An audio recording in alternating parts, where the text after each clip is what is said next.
So this is going to wrap us up with our last slide that we're going to discuss today. That is um, our last slide that we were to cover over spring break. This is called the Burgess of Calais. This is done in bronze, 1884 to 95, and the artist is Augustin Rodin. This is in the Museum Rodin, Paris in France. And what we need to pay attention to this, just take a look at this real quick. Just put your pencil down and just look at this. This is going to have a lot of emotion attached to it. And what I mean by that is you can see that this is supposed to be a sculpture of figures. And these aren't figures that are just smiling and posing and waiting for someone to take their picture. They look very distraught. They look upset.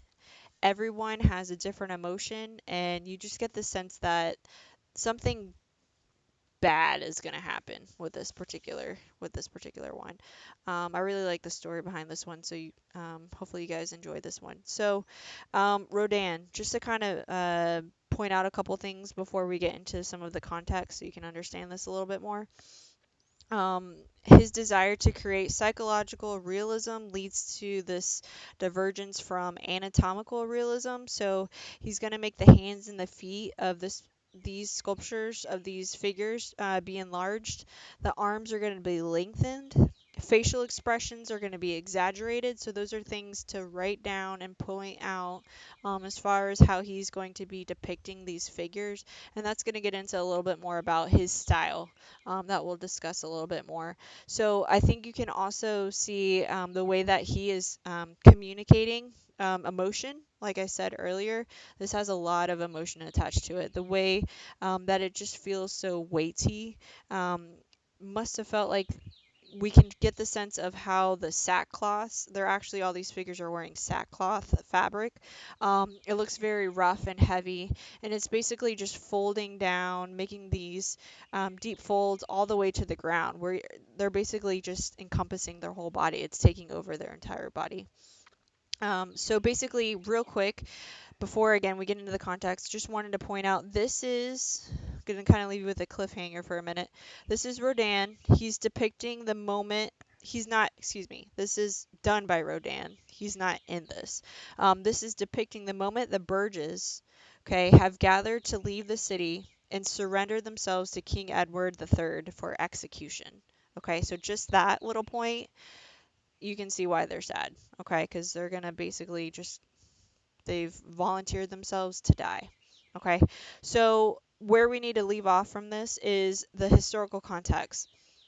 1884, the French city of Calais, it's on the English Channel, commissioned Augustin Rodin to make a public monument to honor six Burges. They're basically their councilmen from the city's history. During the Hundred Years' War with France and England, 1347, so this is going to recall a particular event that happened. Calais has been under siege by English troops for so long, almost a whole year. It's saying 11 months, that the citizens were out of food.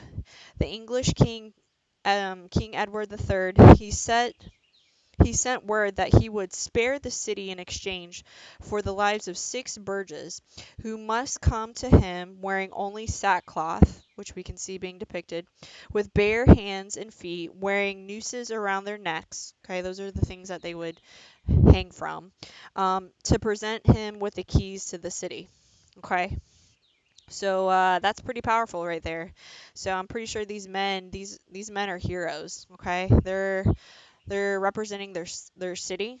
They plan on doing whatever it takes, and they will be executed.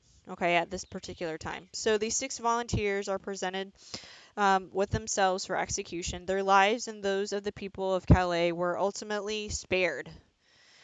So the good news is they actually did not die, but he is depicting at this particular moment that they're going to die. Okay, and I think that's really important to kind of just highlight with this particular piece. The city officials who commissioned the monument wanted to display it in front of the cathedral, and they expected a traditional commemorative monument, high end on a pedestal with strong calm, idealized figures, nobly embodying heroism and self-sacrifice. Well, boy, were they wrong. They were disappointed by this sculpture. Okay, they did not get their little high pedestal, little George Washington that we talked about that one day on his little toga.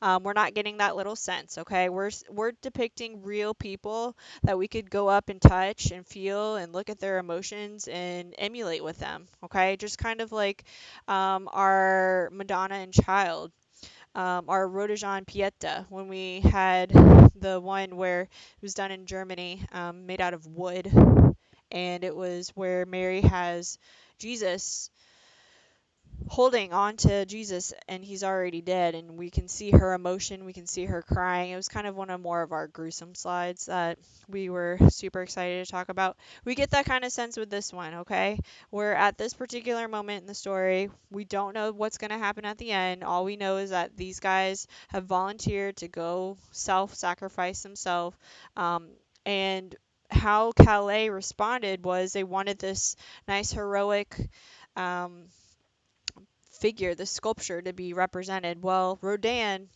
he's not thinking along those lines. He wants to depict something real. Okay, so his desire for sculpture um, is going to be, in spite of Rodin's desire that the sculpture be on some sort of a plane as the viewers. He really wanted that concept to be allowed. He didn't want this to be on some high pedestal. He wanted this to be, again, like I said earlier, for people to come up and really look at their faces, get a really good glimpse. And if you were to see it on a high pedestal, you wouldn't have that same experience.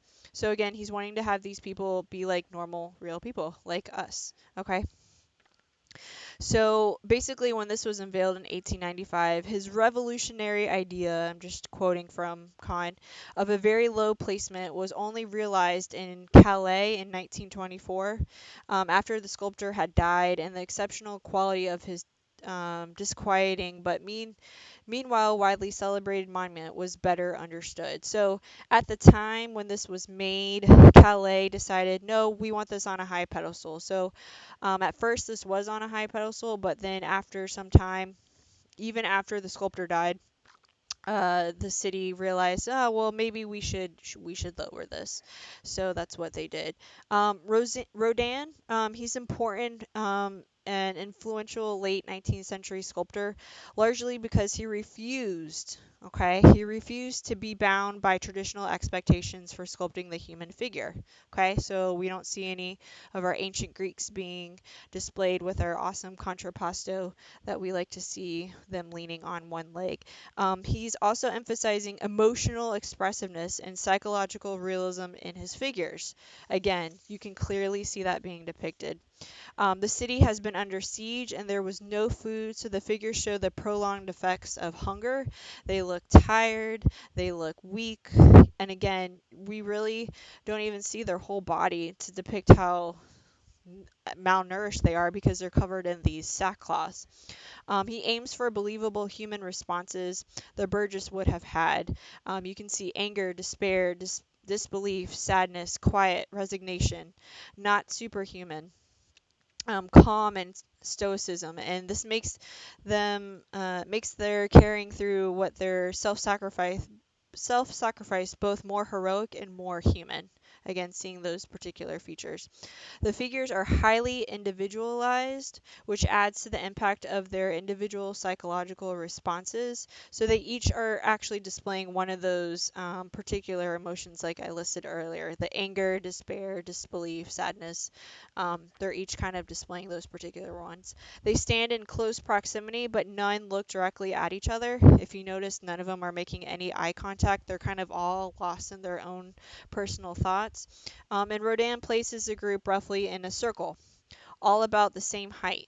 No one is the focal point, so that's important also. There isn't one that's supposed to be like the leader, encouraging us to walk around and contemplate the group from multiple vantage points.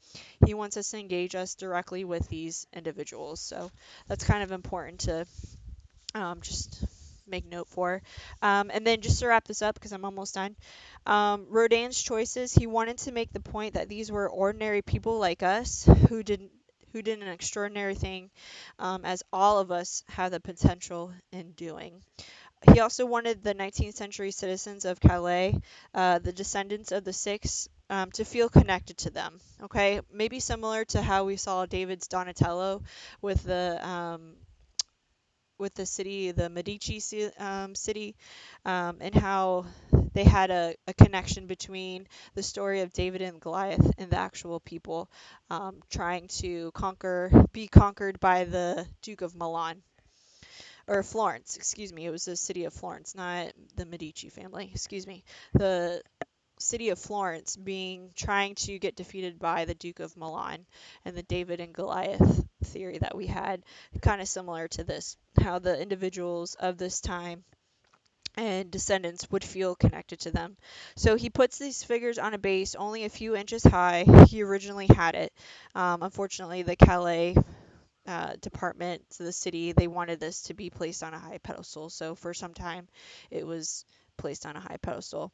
He also depicts the figures as life-size and unidealized, not heroically scaled and beautiful. He intentionally makes them look like they're ordinary people.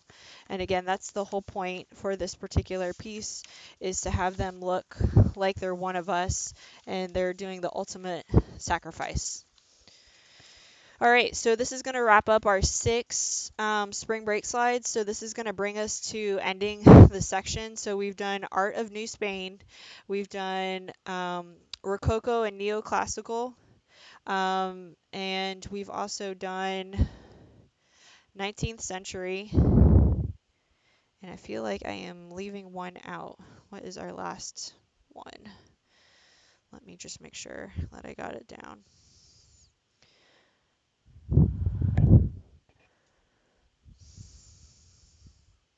That could be it. I could just be rambling and I don't remember pacing. Okay, so what we've covered, we just covered Art of New Spain, Rococo and Neoclassical or Romanticism. That was the one I left out. And then we just finished up late 19th century art. So we've covered our sections. We are now slated to have a test. So I'm going to propose that we have our test on Wednesday, so we can just go ahead and wrap up this section. We do have one more section to cover. As you are aware, we no longer have to do the global contemporary, so good news for us. We don't need to do 27 more additional slides past 20th century. We just have 26 slides in front of us at this point.